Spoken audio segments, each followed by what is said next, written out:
Hi everyone, my name is Rochelle Labham, and I'm a clairvoyant, a psychic detective medium, and this is a case that I worked on back in February, and I just wanted to share it with you all because it was actually solved a week after she went missing.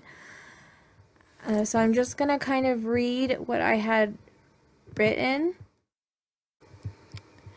about it.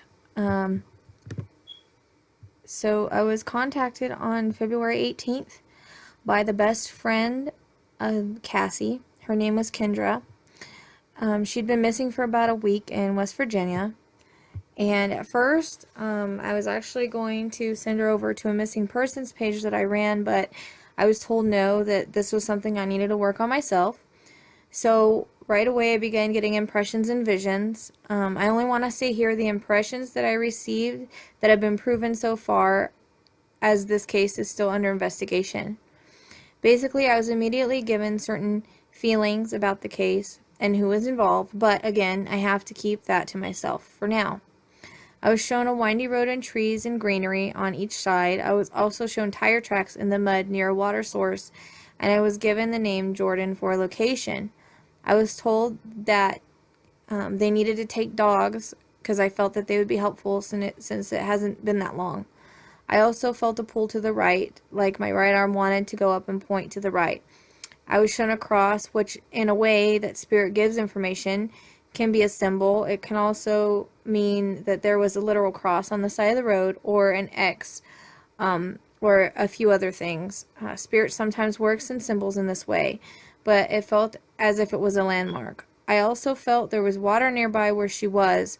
As I worked with her best friend, I would get other things. Sadly, I felt that she had passed to spirit, but I always hate saying that in case, we feel things a little bit wrong, because psychics are not always 100%. But I explained it in the kindest way I could to Kendra, who was open to anything I had to say, and kind of already knew and felt this in her heart because they were very close. Although pictures had only been sent to me, I glanced at them, not wanting to be led in a particular direction. While speaking with her friend, Cassie began pointing to a tattoo that had writing on it, and it was significant. It said, "Dream as if you'll live forever, live as if you'll die today." This was Cassie's way of letting us know that she had crossed, but it was also Kendra's favorite tattoo. I picked up on a beautiful soul full of life, a total free spirit, someone that lived today as if it was her last. I connected to her in such a way that I felt as if she had been a friend my whole life. So much peace with her and love for her family and her best friend. I spoke to her as I asked for more information. When I would speak to Kendra, my words at times sounded just like Cassie. I prayed for her to be found so that some peace may come to the family. While speaking to her friend, she told me that they had found tire tracks in the mud next to the dam. On the tree in front of the entrance was an X, and it was off a windy road with greenery on both sides. This area was about 30 minutes from the Jordan Road, which could have easily been traveled to get there. I guess another person that was looking for Cassie saw the tire tracks in the mud and called West Virginia State Patrol, remembering what I had told Kendra about the tire tracks in the mud being very significant. On the Wednesday prior, they had recovered a tire track, but didn't think anything of it at the time until they seen it again on Friday. Like I said, they told Kendra that they had remembered what I had told them from the text that she was sending the family. And when they seen the area, that's what they had thought about. The next day, they brought out dogs, helicopters, divers, police, everyone at that location. The dogs began to go crazy as they picked up her scent. So she was actually in that location that I had gotten. They even hit the water. There was also another connection to this area from the things that she has shown me that I can't fully say right now. She had been there because the dogs had obviously picked up her scent. Later, she had found 16 minutes, which was about 14.6 miles from the area, on the right side of the road, which is what I said, her car off an embankment, with it partially in the water, which I had said I felt she was kind of in or near water, sadly passed. A lot of other things that came to me I cannot say, as there is still an investigation, but we found her. at that area I had seen and given details about. They truly got a break, and the dogs were able to lead them from the location to where she was at. I truly am thankful to Cassie for picking me and allowing me to help find her, for being so clear in the directions that she was giving me and the vision she was sending me. I may not have picked up that exact location, but without the location that I did pick up, I feel like it would have been harder for them to find her, because at that location was where they had the break and the dogs had picked up her scent. So that location is actually significant. So Cassie is, I want to say that Cassie is such a beautiful soul who has taught me so much about myself and my gifts, about trusting spirit and knowing that I cannot question the information that I receive. It has been an honor to work with her. I've been working on missing persons case for the last couple of years, on and off, but mostly cold cases.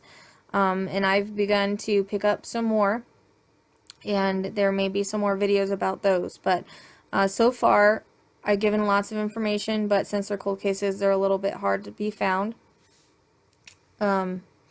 I feel like we do have a successful case, but it's basically at the point now where the cops have to do their investigation, or go by what we say, which is really hard because not all cops believe every psychic. But I do have to say that Cassie has been the first I have helped find for sure. And I have to say that I am, because we've actually, found her physically. And I have to say that I am feeling so grateful to her. Because of her, I will continue this work as a tribute. She has shown me that I can do it and that I should do it. I've been asking the Spirit to show me that this is what I am meant to do, because I have such a passion for it. And then, Cassie came into my life. And she will forever remain as my heart as I continue to work in her honor. I see her and hear her laughter in my head. I know that she is free and happy, and that one day I will see her when my journey is over, and I will meet the lovely young lady who decided to take a chance on me. That from now on I feel she will be helping me work to find others. It is as if she has chosen me, and I could not feel more honored. This is why I do this work and connect with these beautiful souls, to try and help bring peace and comfort to the family. The worst is unknown, not knowing where someone is or what has happened, and that is what I want to try to help with, to be able to bring case breaks in the cases or help pinpoint a location. It is a true heartfelt passion to do this work. Truly, Cassie is a soul that has touched my life and many others. Her memory lives on in the hearts of those lives she has touched. I again send my condolences to her friends and family, but want them to know that she is safe and sound, alive, more than ever, in just a different form, and that they will see her again. When their journey is over. Until then, they see a butterfly or rainbow, think of her. I also, I'm waiting for a testimony from her friend, but basically, Kendra had said that she really doesn't think that we would have been able to bring Cassie home without your help. You helped us bring Cassie home. So thankful. I was drawn to you for your help, because you helped find her. So, and finding her within a week is pretty good. So again, I want to thank Cassie, and this was definitely something that I will always remember. And I hope that more comes from it, and that I'm able to help more missing people and their families find peace.